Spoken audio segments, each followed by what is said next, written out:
Hi everyone, today I will explain about Samael, the venom of God. Samael, in Jewish folkloric and mystical tradition, the true name of Satan. Traditions and folklore. According to tradition, Samael is the king of all demons, the angel of death, the husband of the demonic Lilith, and the archenemy of Michael the archangel and of Israel.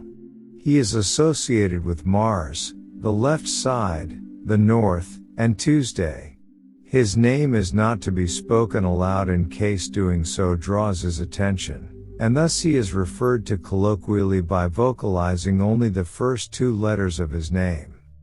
Different authors attribute various negative acts of ancient Jewish history to him, including planting the tree of knowledge in the Garden of Eden, riding or sending the serpent to tempt Eve, impregnating Eve with Cain, attempting to dissuade Abraham from sacrificing Isaac, causing the death of Sarah by informing her of Abraham's intent to sacrifice Isaac, attempting to kill Jacob while he was still in the womb, arguing before God as the prosecutor against Israel during the Exodus from Egypt, hiding in the golden calf, taunting Moses, killing the prophet Isaiah, leading armies of rebellion against God, and receiving the scapegoat offered up on Yom Kippur.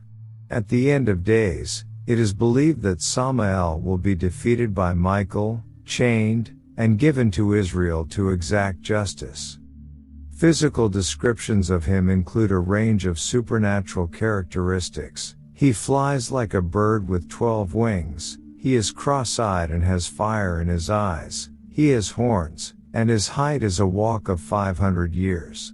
One text states that he has one long hair on his navel, which will bend at the sound of the shofar when the messianic times begin. History and literary development. Samael is first mentioned in the pseudepigraphal, not included in any canon of scripture, text the first book of Enoch. In contrast to the preeminent status that later texts ascribe to him, the Samael who appears in this ancient text, some portions of the text date to 167 BCE, is one of several angels who rebel against God, not their leader, and descend to earth to fornicate with human women. Samael appears again in the second book of Enoch, which was likely written in the 1st century CE, but is there named as prince of the demons and a magician. Samael appears in the Apocalypse of Baruch, probably written about 100 CE, which marks the origin of Samael's association with the Garden of Eden and original sin, as he is cited as the planter of the tree, or vine, of knowledge, for which he was banished from heaven by God. This banishment led him to become envious of Adam and to disguise himself as the snake to tempt Eve, causing the two to sin. In the Ascension of Isaiah, the devil is referred to interchangeably as Samael, Belial, and Satan. This work expands Samael's characterization and names him the embodiment of all evil, capable of overpowering and acting through humankind. The key characteristics of Samael's evil, hostility to humanity, formerly angelic nature, and association with original sin, were taken for granted in all following literature. Medieval Jewish writers continued to expand on Samael's power. The Midrash text Pirkei de Rabbi Eliezer identifies Samael as the chief of the rebellious angels and first attributes many historical evil acts to him. As the personification of evil acting independent of God and hostile to humanity, Samael became a standard convention of Midrashic literature as well as texts of Merkava and Hekkelot Jewish mysticism. Samael is mentioned in the Sefer HaBahir, one of the foundational texts of Kabbalah, in which tradition Samael's role in mystic cosmology is explored and codified. The seminal work on Samael is regarded as the treatise on the emanation on the left by Rabbi Isaac HaKohen.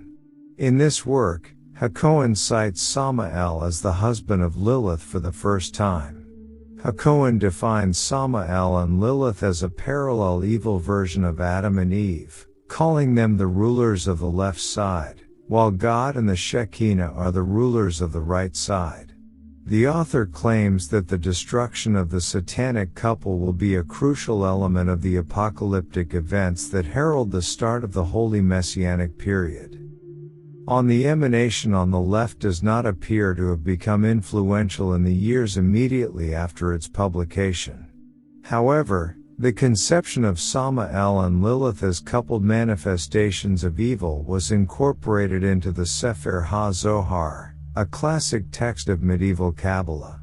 Sefer HaZohar presents a dualistic cosmological conception of the universe, in which Samael and Lilith are the correlars of the other side or left side realm, a dark world which is not ruled by God. In the text, the name Samael is the main name of evil power in the universe. This cemented the status of Samael, and by extension Lilith, in Cabalistic and other Hebrew literature and tradition in the ensuing centuries. Samael, also called the Grim Reaper in modern pop culture, sits enrobed with a scythe in hand on top of the world. You see, Samael is often thought in Jewish law to be the main angel of death, and you only need to look at some of his nicknames to see this, some of which include the Venom of God, the Poison of God, the Blindness of God, or the Left Hand of God. Others, however, see Samael as an equivalent of Satan, though, quite unlike Satan, he does not appear to be evil given his functions directly serve God, such as destroying sinners. Others may have this notion because he is often seen as a tempter of man, a seducer, and one who encourages and condones men to sin. In a sense, you might see him as a test employed by God. Samael appears to first crop up during the Second Temple period, where he is incriminated as a major force of evil in the Greek Apocalypse of Baruch, or Baruch 3, a non-canonical biblical book thought to be written by the scribe of Jeremiah, Baruch ben Neriah. The book describes itself as a narrative by Baruch, as he receives a revelation from God concerning ineffable things that have always been pondered on by man. In this account, Baruch praises God daily, asking why he has allowed Jerusalem to suffer capture and dominion under King Nebuchadnezzar, but he does not receive a response. Instead, God sends one of his angels to show Baruch the mysteries of the heavens, and that in doing so, he hopes that Baruch will stop praying to him on this matter. Baruch agrees to this and is taken through the layers of heaven by the angel, each of which Baruch describes in great detail. By the time they reach the third layer, Baruch asks the angel to show him the tree had led Adam astray, and the angel tells him, "It is the vine, which the angel Samael planted, whereat the Lord was angry, and he cursed him and his plant, while also on this account he did not permit Adam to touch it, and therefore, the devil being envious deceived him through this vine." 3 Baruch 4, 8-9. From this, we don't get to understand why God was angry with Samael, as well as to what capacity he was serving God. What we do get though is a glimpse of the relationship between Samael and God, and that whatever it was that he did must have been bad, because God not only curses his plant but also somehow himself.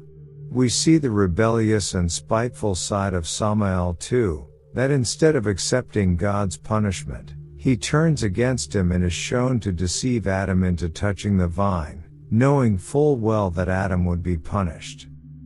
In doing this, Samael is shown to not only be a cunning figure but a jealous one too. He lost God's favor and seeks to take Adam down with him, but in doing so, he is also hurting God as he causes his favorite creation to defy him. Furthermore, Samael in 4:9 of this passage is referred to as the devil, showing us that he becomes the embodiment of evil after having been cursed by God. He is again mentioned later in 9:7, where the angel tells Baruch, at the transgression of the first man Adam, it was near to Samael when he took the serpent as a garment. By this, Baruch again confirmed the downfall of Adam to be an association of Samael, but also that Samael took the serpent as a garment, or that he took the form of the serpent, and through this, was able to tempt Adam into disobeying God.